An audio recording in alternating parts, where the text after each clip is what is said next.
스프링 데이터 리파지토리 이해하기.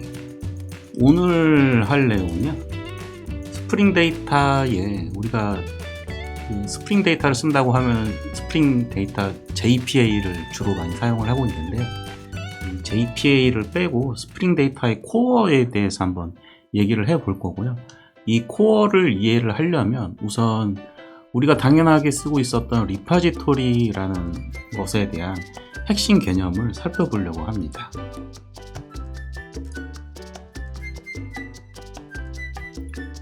스프링 데이터의 리파지토리의 추상화의 목표를 좀 알아야 되는데요. 이 목표는 공식 가이드 문서에는 보일러 플레이트 코드의 양을 크게 줄이는 것이다 라고 되어 있고, 리파지토리라는 인터페이스는 마커 인터페이스이다. 그러니까 스프링 데이터를 사용을 하려면은 반드시 리파지토리라는 것을 확장을 해서 구현을 해야 된다라는 얘기입니다.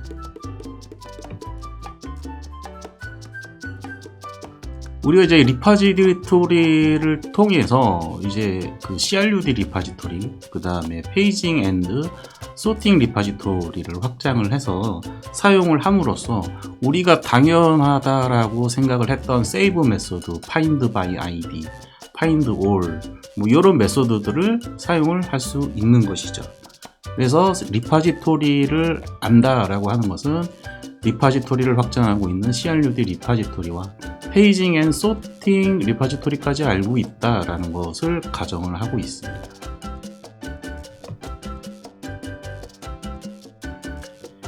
이 리파지토리에는 엔티티가 연결이 되어 있는데요. 그러면은 이 리파지토리는 엔티티가 우리가 이제 세이브라는 것을 할 때 얘가 인서트를 할지 혹은 업데이트를 할지 어떻게 하느냐, 즉 엔티티의 상태를 감지를 어떻게 하느냐에 대해서 스프링 데이터 코어 쪽에서는 이 상태 감지 전략이 있거든요.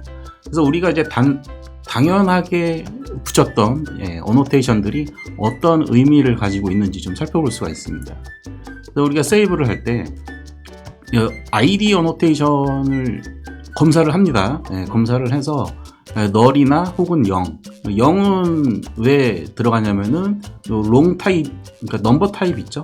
넘버 타입의 자바에서의 디폴트는 0이 널과 오브젝트의 널과 동일하게 동작을 하기 때문에 널 또는 0인 경우 새로운 엔티티로 간주를 하게 됩니다.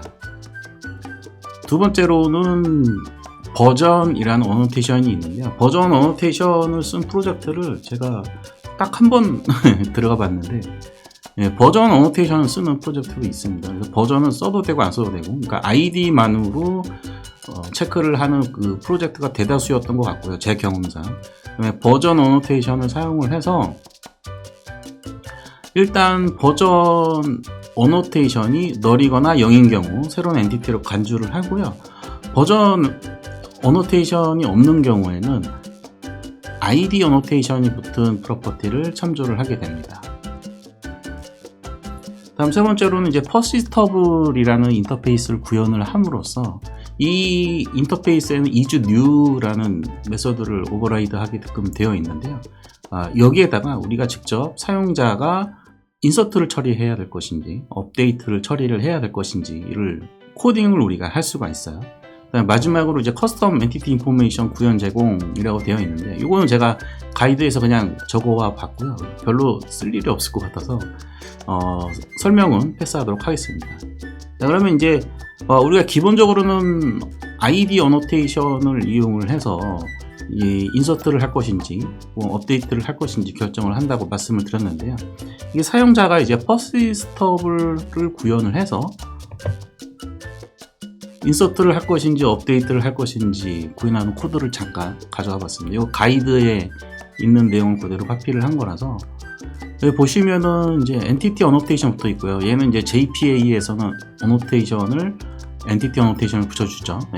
요 엔티티를 만들 때 퍼시스터블 인터페이스를 이제 확장을 해서 우측에 보시면은 isNew라는 메소드가 보이시죠? 그래서 isNew 메소드에 이게 업데이트할 엔티티인지 인서트할 업데이트인지를 결정하는 코드를 개발자가 코드를 구현을 해줄 수가 있습니다. 우리가 스프링 데이터를 사용을 하다 보면은 이제 스프링 데이터 모듈이 여러 가지가 있거든요. 우리가 가장 많이 사용하고 있는 이제 JPA도 있지만, 그다음에 몽고DB도 스프링 데이터를 이용을 하고 있고, 레디스도 마찬가지고요. 그다음에 뭐 JDBC, 일레스틱 서치인가 뭐 그것도 이제 그런 모듈도 있습니다. 스프링 데이터 모듈도 있고 여러 가지가 있는데요. 이 여러 가지 이 모듈을 사용을 할 때는 이 컨피그를 할 때 enable 뭐 JPA 리파지토리, 뭐 enable 몽고 리파지토리, 레디스는 enable 레디스 리파지토리 뭐 이런 식으로 어노테이션을 제공을 해주고 있습니다. 그래서 이 어노테이션을 이용을 해가지고 거기에 이제 베이스 패키지를 많이들 사용하죠. 거의 제가 봤던 프로젝트에서는 거의 대부분 이제 베이스 패키지에 어떤 패키지가 JPA를 쓰는 영역이고 어떤 패키지가 레디스를 사용하는 영역인지 뭐 이런 거를 이제 구분하는 프로젝트들이 대다수였던 것 같은데, 여기서 여러분들이 좀 알아두셔야 될 것은 이제 기준이 있다는 거죠. 네. 우리가 알고 있는 그냥 스프링 데이터 코어를 공부를 하지 않았다면 베이스 패키지로 구분을 한다 이렇게 정도로 알 수도 있지만, 별도의 리파지토리 기준이 있습니다. 모듈의 리파지토리를 확장하는지 여부. 리파지토리를 우리가 만들 때 JPA 리파지토리를 확장을 하거나 하면은 JPA 리파지토리로 인식을 하는 거고요. JDBC 리파지토리는 따로 없죠. 따로 없고 CRUD 리파지토리가 되는데, 모듈마다 이제 리파지토리를 이제 확장하게끔 하는 것이 있고 그렇지 않은 케이스도 존재할 수 있습니다. 그래서 기준이 하나 더 필요한데요. 모듈별 유형 주석이 지정되어 있는지. 그러니까 아까 전에 보셨을 때 엔티티를 만들 때 JPA 같은 경우에는 엔티티 리파지토리를 붙여줬죠. JDBC 같은 경우에는 테이블 어노테이션을 붙여주면 인식을 하고요. 몽고DB 같은 경우에는 다큐멘트 어노테이션을 붙여주면 몽고DB 쪽으로 인식을 하게 됩니다. 그러니까 기준이 뭐 물론 패키지만으로 이렇게 구분을 우리가 할 수도 있지만, 코딩을 하다 보면 또 패키지로 구분이 안 되는 케이스가 또 있거든요. 그럴 때 기준이 무엇인지를 좀 알고 계시면 도움이 되실 것 같습니다.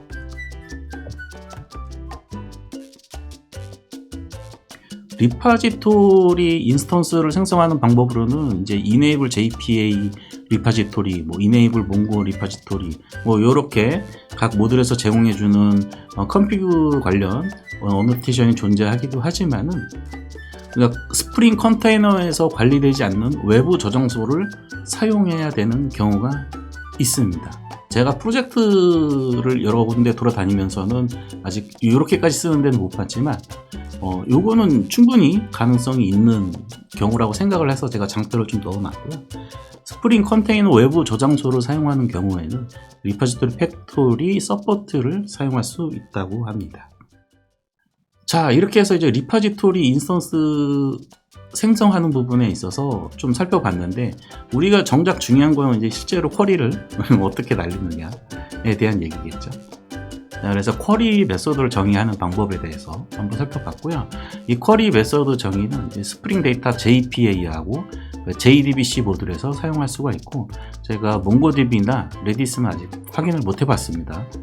코어 쪽 그 가이드 문서만 보고 제가 지금 만들다 보니까 그 부분은 추후에 제가 좀 체크를 해보도록 하고요. 스프링 데이터에서 쿼리 메소드를 정의하는 방법에는 두 가지가 있습니다. 기본적으로 그래서 메소드명을 이용을 해가지고 쿼리를 스프링 데이터가 알아서 만들어내는 방법이 있고요. 두 번째로는 수동으로 쿼리라는 어노테이션을 메소드에 붙여줘가지고 거기에다가 쿼리를 직접 작성하는 방법이 있습니다. 물론 이제 우리가 데이터베이스에서 사용하는 SQL은 아니고요. 그 뒤에 자세한 내용은 뒤에 가서 좀 얘기를 해보도록 하시죠. 우선 첫 번째로 메소드명에서 직접 쿼리를 파생하는 방법에 대해서 알아보겠습니다. JPA를 한 번이라도 써보셨던 분들은 여기 지금 하얀색으로 되어 있는 부분 있죠. find by, and, distinct, or, ignore case 뭐 이런 키워드가 이미 정해져 있습니다. 그 해당 키워드를 사용을 하게 되면은 메소드명을 가지고 쿼리를 스프링 데이터가 생성을 하게 되는데요. 그럼 이런 정보들은 어디에서 얻냐? 제가 여기에 다 적기는 너무 내용이 많아서 URL만 제가 밑에 좀 적어놨습니다. 그래서 구글에서 쿼리 키워드 레퍼런스로 검색을 하시면 요 해당 페이지가 검색이 될 겁니다. 요 페이지에 들어가 보시면 파인드 바이는 뭐 어떤 일을 하는지, 디스팅트는 어떻게 하는지 등등의 여러 가지 이미 만들어 놓은 키워드들 목록이 쭉 나오니까요. 그거를 참조를 하시면 될 것 같습니다. 두 번째로 쿼리 어노테이션을 사용하는 방법인데요. 우리가 뭐 익히 알고 있죠. JPQL 뭐 이런 것들이라고 보시면 되는데, 쿼리 어노테이션에 이렇게 안쪽에 들어가 있는 이제 쿼리를 쭉 한번 살펴보면은 실제로 우리가 데이터베이스에서 사용하는 쿼리하고는 살짝 다릅니다. 자, 요거를 이제 밸류 익스프레션이라고 하는데, 이 밸류 익스프레션은 스프링 자체적으로 사용하고 있는 스프링 익스프레션 랭귀지 SPEL이라고 하는데요. 이 SPEL과 스프링 프레임워크에 밸류 어노테이션이 있는데, 이 두 가지를 조합을 한 것이라고 합니다. 여기 보시면은 뭐 select u from user u, 뭐 where tenant 어쩌고저쩌고 돼 있는데, 여기에 달러 브레이스 안쪽에 스프링 쪽에 밸류를 가져다 쓰는 문법도 들어가 있고 등등, 이제 우리가 지금까지 그냥 평소에 알고 있었던 SQL이 아니고 뭔가 스프링 프레임워크 내에서 사용하고 있는 변형된 그런 것들을 사용하고 있기 때문에 요것만으로 해도 SPEL이랑 뭐 밸류 이거 다 공부를 하려면은 각자 알아서, 내용이 너무 많아서 그냥 각자 알아서 공부해야 이렇게 적고 놓긴 했는데, 저는 개인적으로는 이거 또 공부를 해야 되니까 조금 골치 아픈 부분도 있고, 개인적인 의견입니다. 자, 마지막으로 이제 쿼리 메서드를 정의할 때 우리가 제약 조건, 웨어절에 들어간 제약 조건이 있죠. 그 부분에 대해서도 좀 얘기를 해보려고 하는데요. 이 QBE라는 것이 있습니다. Query by Example이라는 문법은 아니고요. 동적으로 이제 제약 조건을 이제 설정해서 쿼리를 실행하고자 할 때 굉장히 유용하고요.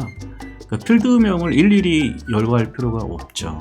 그런 장점이 있는데, 개인적으로는 쓰지 못하는 이유가 중첩된 제약 조건이 지원되지 않는다 라는 커다란 단점이 있다라고 공식 문서에 적혀 있습니다. 근데 실질적으로 중첩된 제약 조건에 대한 예제를 딱 보는 순간에 그런 케이스들이 실무에서는 많이 사용이 되기 때문에 QBE를 실무에서 뭔가 동적 제약 조건을 사용하는 메인 코딩 기법으로 사용하기에는 좀 어렵겠다라는 생각을 했습니다. 어쨌든 간단한 거 같은 경우에는 제가 보기에는 QBE를 사용하는 것도 나쁘지 않다라고 생각은 하고 있고요. 자세한 QBE 사용법은 마찬가지로 제가 URL을 하나 남겨놨습니다. Query by Example로 검색을 하시면 됩니다. 이번에는 사용자 정의 리파지토리에 대해서 좀 살펴보도록 하겠습니다.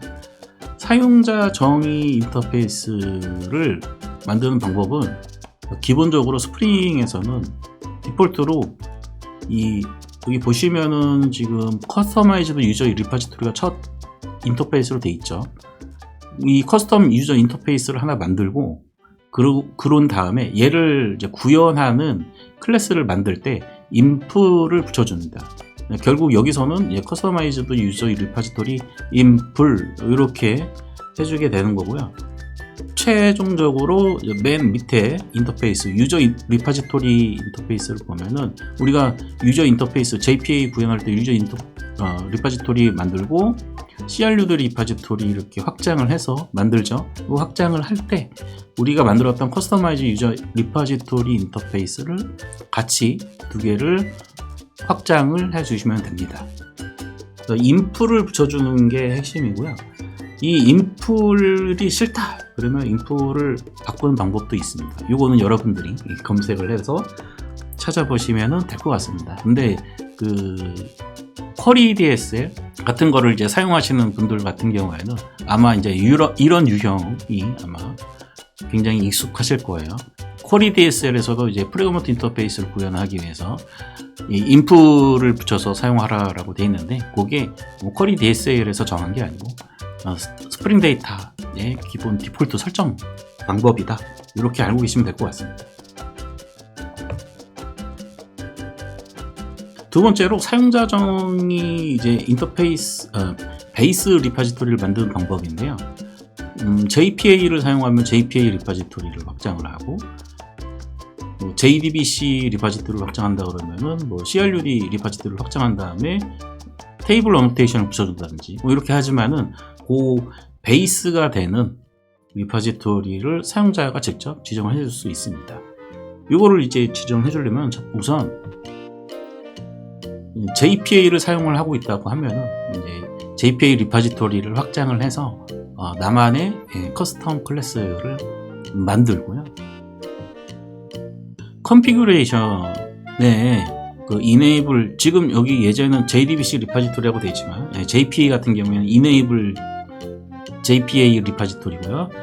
리파지토리 베이스 클래스라는 옵션이 있습니다. 리파지토리 베이스 클래스를 내가 방금 전에 만든 여기에서는 이제 my 리파지토리 인플이라는 클래스를 지정을 해주시면 됩니다. 이렇게 하게 되면은 베이스 리파지토리를 변경을 할 수가 있고 my 리파지토리 인플을 사용을 할 수가 있게 되는 거죠. 자, 이렇게 해서 스프링 데이터의 코어 부분의 리파지와 관련된 부분에 대해서 제가 쭉 한번 간단하게 정리를 했고요. 실질적으로는 이거 외에 다룰 주제가 굉장히 많이 있습니다. 많이 있는데, 뭐 예를 들어서 리파지토리에서 아까 전에 그 메소드 있잖아요. 쿼리 메소드를 이제 생성을 했는데 그 쿼리 메소드가 리턴할 수 있는 리턴 타입이 뭐뭐뭐냐, 뭐 이런 것들. 그 외에 이제 주제들이 많이 있긴 한데요. 여기서 줄이고요. 다음에 또 한번 기회가 되면 영상으로 찾아뵙도록 하겠습니다. 오늘은 여기까지 하도록 하겠습니다. 감사합니다.